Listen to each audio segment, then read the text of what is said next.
This is Optimal Health Daily, episode 841. Scared to go to the gym? How to build confidence it takes to be consistent and get results.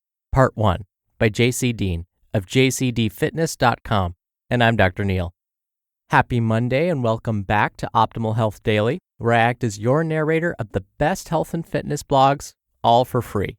I cover fitness, nutrition, stress management, weight management, and lots more, just like an audiobook, but from a bunch of different authors. And then on Fridays, I answer your questions right here on the show. Now today, I have a bit of a longer post, so I'll read the first half today and then finish the rest tomorrow. But before I get to it, a big thanks to Blinkist. With Blinkist, you get unlimited access to read or listen to a massive library of condensed nonfiction books. All the books you want, and all for one low price. Right now, for a limited time, Blinkist has a special offer just for our audience.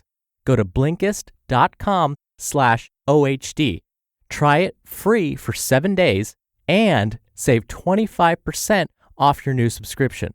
That's Blinkist, spelled Blinkist. Blinkist.com/OHD to start your free 7-day trial. And you'll also save 25% off, but only when you sign up at Blinkist.com/OHD. And with that, let's get right to it and start optimizing your life. Scared to go to the gym? How to build the confidence it takes to be consistent and get results. Part 1 by JC Dean of jcdfitness.com. I get questions sent in all the time. Sometimes they're easy enough to simply send a reply. Other times they take a little longer and require a string of emails to help. I do what I can. And then there are times like today, where I feel an open response will help many people with a similar question. Recently, a lady wrote in the following, quote, "My fitness struggles include being intimidated in the gym. For example, the best gym I have access to is on a military base, and the weight room is often crowded with experienced people, and I don't necessarily know proper form for all the things I want to do in the gym, and don't know how much weight I can handle. So when there are a ton of people using the weights, I feel like I'm in the way trying to learn." End quote. Today we're doing something a bit differently. Before I give you my advice, I'm calling on 3 ladies I respect to contribute their ideas and offer insight. Knowledge is power, going from clueless to confident. We've all heard the cliche, knowledge is power. But is it true? I asked Brenda Lee Turner to contribute to this one. Here's her take. Brenda's thoughts. Quote, "Feeling uncomfortable at the gym is absolutely normal, and even the most experienced people feel insecure from time to time. With that said, I'd like to dive into the largest chunk of advice first. She said she feels uncomfortable because she's not sure how to exercise yet. I wouldn't say this is necessarily feeling intimidated as much as confused and clueless. The simple solution to feeling clueless and confused in a gym is to hire a really good trainer for a few weeks. If you don't want to commit to something major, just tell the trainer you only want 30-minute sessions once a week to start feeling more comfortable in the gym. Also, when they ask you what your goals are, be sure to tell them, I really want to know what I'm doing when I come in here. I'd like you to help me learn. Working with a trainer for just a few sessions will increase your confidence in the gym 99% of the time. Whether you do or don't hire a trainer, read some exercise books to learn good form on basic lifts like squats, lunges, push-ups, pull-ups, deadlifts, and dips. I highly recommend Arnold Schwarzenegger's Encyclopedia of Modern Bodybuilding for anyone feeling like a deer in the headlights at the gym. Knowledge is power, and your ticket to feeling like Scarface when you walk into the gym. It takes time to learn what works for you, but discovery and application is one of the best parts of fitness." End quote. Make the process easy, be consistent, and practice. Sometimes we know what to do, but our processes and habits are all messed up. When you have the knowledge, but no action behind it, our intentions fall flat. Luckily, Kate Galliot weighs in with her tips and ideas on how to feel the fear and do it anyway. Kate's thoughts. Quote, "Good for you for making the jump into the weight room.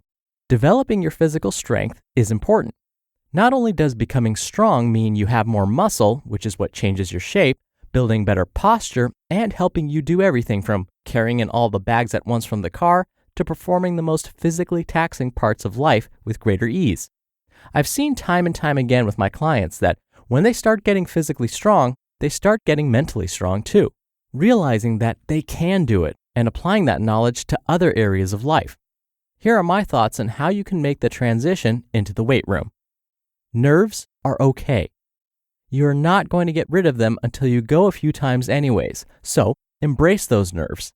That anxious, slightly elevated heart rate feeling is a sign you're really living and pressing your boundaries a bit.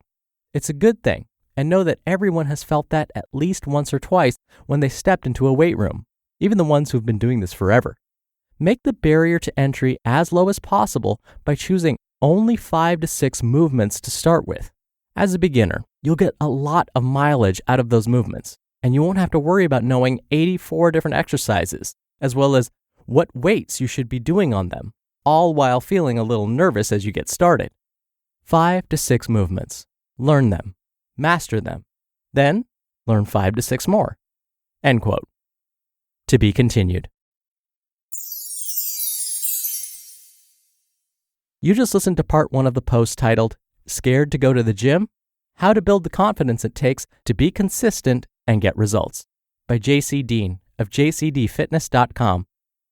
And again, let me tell you about Blinkist, one of the ultimate life hacks.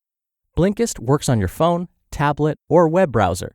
It distills the key takeaways from nonfiction books into 15 minutes that you can read or listen to. It only took me 20 minutes to listen to Getting Things Done by David Allen while driving. The 7 Habits of Highly Effective People by Stephen Covey is also worth checking out. With Blinkist, you get unlimited access to read or listen to a massive library of condensed nonfiction books. All the books you want, and all for one low price. Right now, for a limited time, Blinkist has a special offer just for our audience. Go to Blinkist.com/OHD. Try it free for 7 days and save 25% off your new subscription. That's Blinkist, spelled BLINKIST. Blinkist.com/OHD to start your free 7-day trial. And you'll also save 25% off, but only when you sign up at Blinkist.com/OHD. Dr. Neil here for my commentary. I really like that JC asked the advice of those that the original email author most identified with. I know it's different hearing something from a male if you identify as female. It's just not the same. You don't have the same experiences. But you know what? The advice I just read to you pertains to everyone. When I first got started, I wasn't as scared going to the gym, but only because I had a workout buddy with me who had more experience. So I felt more confident just following him around. But I can tell you, the first time I went to the gym on my own, I was definitely nervous. It was like I forgot everything he and I were doing, and I was totally intimidated by everybody else. And yes, I know this is going to be completely biased because I'm a personal trainer myself, but it really is a good investment to find a good trainer, someone that you jive with, someone that you connect with that understands your goals, and have them help you through some basic exercises. They can help you become more familiar in the gym, boost some of that confidence, make sure you're doing the workouts properly so really you don't injure yourself, so that you can keep coming back, so that you can stay consistent, so you can see those results. But again, the key is hiring someone who knows what they're doing. The American College of Sports Medicine is considered the gold standard when it comes to certifying personal trainers. So find someone ideally that's been certified through the American College of Sports Medicine. If they try and sell you products, if they try and sell you supplements, walk away. That's not the person for you. It just means they're trying to make a little extra money off of you, and that's no good. You and your health and your goals should come first.